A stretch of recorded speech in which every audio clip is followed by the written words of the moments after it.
So yes, I'm on to video number 2 now. So some other things I've been doing lately, stuck at home as I am for most of the time. I can only go out one for my walk one day. Can't speak. I can only go out for my walk what's wrong with me today? I can only go out for my walk for 1 hour a day. So I'm like stuck at home. I go for a walk. I walk for an hour a day, give or take, sometimes less than that, depending on how anxious I am. But it's just around the same area where I feel safe at the moment.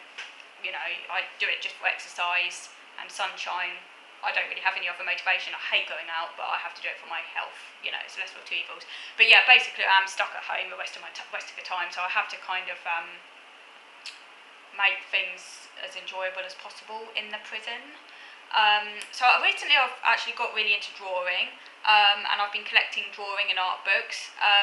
It's kind of become a bit of a special interest of mine, and I've just discovered that I really, really enjoy it, and that it's really enjoyable. It's very mindful. It's good for anxiety relief. And I've just really got into it and just discovered how much I really like it, and it's just become a very good interest lately, sort of hobby.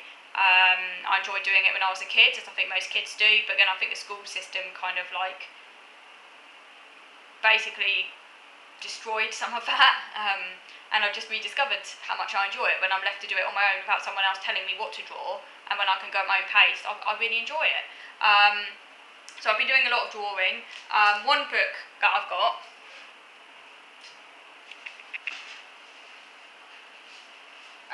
here it is, because I've been collecting quite a few of these books and they're very good. This one is How to Draw. It's a very good book, this. How to Draw, Easy Techniques and Step-by-Step Drawings. It is for kids, but obviously because, I'm a beginner and haven't drawn for like years, obviously like the ones for kids are good because they're more basic and break things down. In time I might move on to the more like complex ones once I've got into the drawing and learned how to do it, but you need to start small. So this is actually a really good book though, although it's aimed at kids. It's not childish or anything, it's aimed at older kids, but I mean adults can get out a lot. Some of it's actually quite complicated, so yeah, I'd really say for kids and beginners really. It's a good book if you want to learn how to draw, and they break it down into like steps, so it's all step by step, easy to follow steps. Start to finish instruction for every exercise. Basically, it's full of tutorials. It's a really good book. I recommend this one, by the way, if you want to get into drawing. It's a good one. Take my word for it. I've really enjoyed it. I'll just show you now. Hang on, just put this one back. I'll just show you now some of the drawings I've done from that book. So today, I was really pleased today actually, because I managed to draw the endless knot, Celtic knot, and also the triquetra, which is the Trinity knot, which is the Celtic for unity. So I drew the endless knot, which represents the idea that life is eternal, sort of, without beginning and end sort of thing, and also the triquetra, which is the Trinity knot, which is Celtic for unity. So I'll just show you them, because I was really pleased. There you go. I drew them. I was really very pleased because it was very, very hard to do, and I almost gave up because it was so difficult. I mean, it looks easy when you look at it, you think, oh, that's easy, but it's not. It's really, really difficult. And I also did some lettering today as well, because as I mentioned in the previous video, I've also been getting into lettering.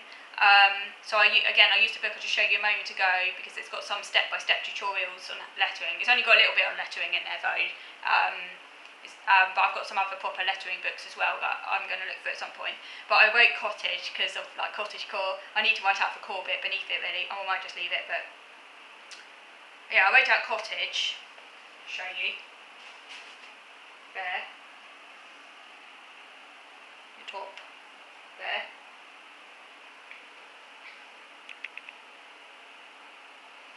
That's what I've been doing today, by the way.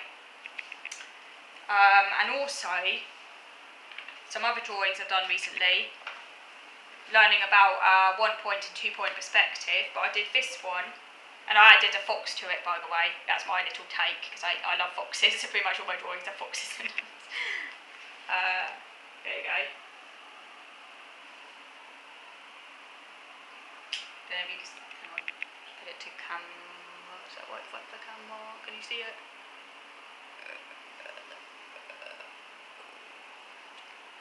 Yeah, and I also did a railway track one as well, there on that side. Did a railway track one.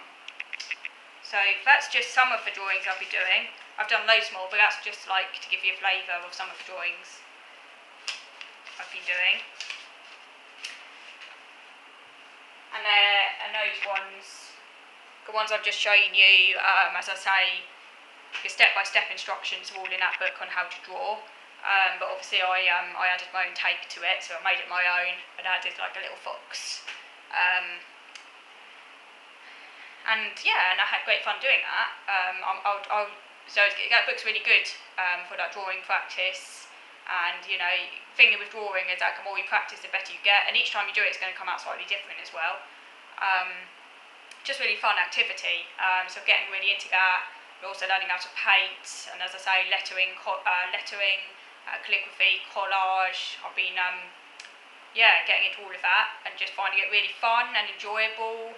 And it kind of takes you to a different place. It's very meditative. I can't do mindfulness, like breathing exercise and that. But this is like as close to mindfulness as I can get, because it really puts you in a zone, like a sort of state of flow, really, because it's just demanding enough to kind of like help. It's demanding enough without being too demanding, so it gets you into that state of flow.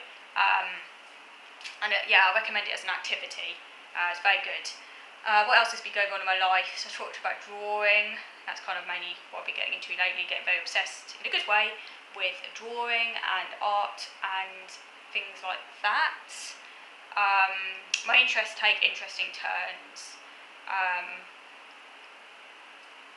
They're all connected, really. But this drawing interest kind of came out of an earlier journaling interest, but then came out of a cottagecore interest. And they all sort of link up. What else? The other thing that's been going on in my life is that I've been trying to get an assessment for possible dyspraxia, which I haven't mentioned. My dad spoke to the GP, and because I thought you had to pay for it, which would basically be £500, which is ridiculous, but it turns out you can get it funded via the NHS if you have a case, but you have to have a case for it. It's not like autism, where I got my autism diagnosis on the NHS. There isn't an established pathway for dyspraxia, but you can get it funded on the NHS if you have a case, but you have to so that's what my dad's been helping me, because I do have a very strong suspicion I might have a form of it, because basically, I did do a previous video on my cognitive assessment that was done a couple of years ago, and also of course I had one done at school when I was a child, and I have a very, very big split between my verbal IQ, which is in a highly superior range, at least it is now, and my performance or non-verbal IQ, which is in the extremely disabled range, which is basically only on the first percentile. So there's this massive split between the two IQs. So I don't have a global IQ. My non-verbal IQ, which measures things like your spatial awareness, block design, abilities with shapes and patterns and all that stuff, like I say, is on the first percentile. It's shockingly low. It doesn't mean I can't do those activities, but what it does mean is that I get there via alternative routes, and I have a very, very slow processing speed, so it can take me a very, very long time to sort of understand spatial relationships, things like that. And also when I was a kid, I had issues from a very young age, like at nursery school, with learning how to dress myself, self-help skills. Took me ages to learn how to dress myself, doing things like buttons, tying shoelaces, things like that were picked up on from a young age. Problems with team sport, reaction speed, very slow, balance, just things like that really. And the occupational therapist when I was at school did say that there was a borderline degree of motor skill impairment, and it would take a very, very long time to do activities, and very disorganised, and I couldn't do jigsaw puzzles or things like that. So I do have my suspicions that I might have a form of it, albeit highly compensated. And obviously, as I've got older, I've worked out ways to get around. It's not like I can't do those things. It just takes me. I mean, hell, I just showed you what I could do with that knot. You know what I mean? So I can do things like that. It just takes me a very long time. And obviously, you know, it's not like I can't do it. It just takes me a lot longer, and obviously I have to go at my own pace and I have to work out things on my own. But when you're in a fast-paced environment, like when I was doing voluntary work, people would often get annoyed with me because I can't fold sheets, or at least not after taking a really, really, really long time to do it. And it could take me over an hour to make my bed. And yeah, obviously when I'm on my own and I can work out ways to do these things and I can take my time, you know, I'll get there and I'll find out ways. But you know, when you're with other people firing instructions at you, obviously I'm not in work, so this isn't an issue right now. When I was doing some voluntary work, you know, it could be annoying at times, and I can never remember where to put things, even though I'd been in the shop for like years.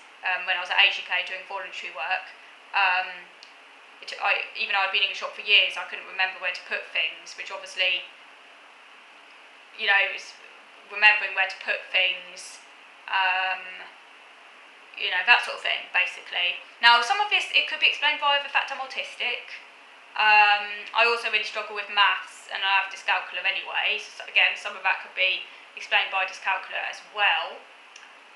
But I just have my suspicions that I could be slightly dyspraxic, particularly, like as I said, because of the not high verbal, non-verbal split, which is meant to be a predictor, apparently, from what I found.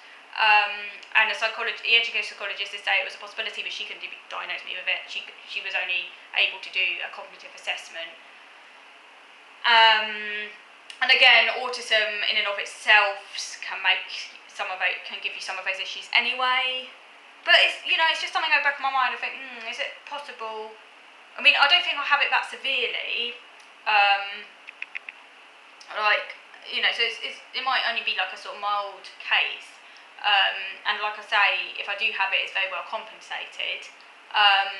But it's just something where I sometimes wonder, you know, like, can it all be explained by autism? Can it all be explained by dyscalculia? Is there something else going on there? It's just, you know, what happened growing up, you know, when I did really struggle with learning how to dress myself, you know, tying shoelaces, practical skills, couldn't do jigsaw puzzles, you know, I can't really fold sheets very well. I struggle to learn practical tasks without a great deal of tuition. Like I say, I can learn it and I will get there, but it takes me a lot of time. Considering my age and my intellectual ability, it's, you know, there's a discrepancy there, and people are often surprised, like, well, you're really intelligent, how old are you? Like, you should know how to do this. So yeah, so anyway, so I just have my suspicions, and I think there is a possibility there. So that's why I like to find out, because I don't like things, I don't like uncertainty, I like to know things. So, you know, I might have it, I might not, but either way I want to know. It might just be part of my autism, it could be explained by the dyscalculia, but I just want to know, you know, just for my own peace of mind really, because I want to know, basically.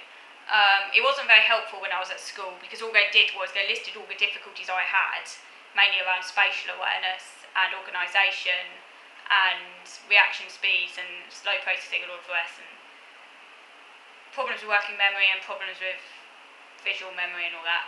And they just basically listed all of the problems and then said I needed X, Y and Z support, which didn't really happen anyway. I got some support. I was taken out of lessons because I had really bad spatial skills, and also my balance was crap. And I was taken out of lessons, and I remember I had to do like these exercises, I don't know, around balancing and spatial stuff. Didn't help me at all. Like I said, as an adult, I'm a lot better at many of these tasks anyway. I mean, you do grow and you learn, and I'm intelligent and I've learned my way around certain things, but obviously there is still this big gap between my verbal and non-verbal, and I want to find out why. So that's why I have this sort of slight inkling that I might, so I just want to find out, basically. So hopefully, with any luck, I will be able to, because I just want to find out.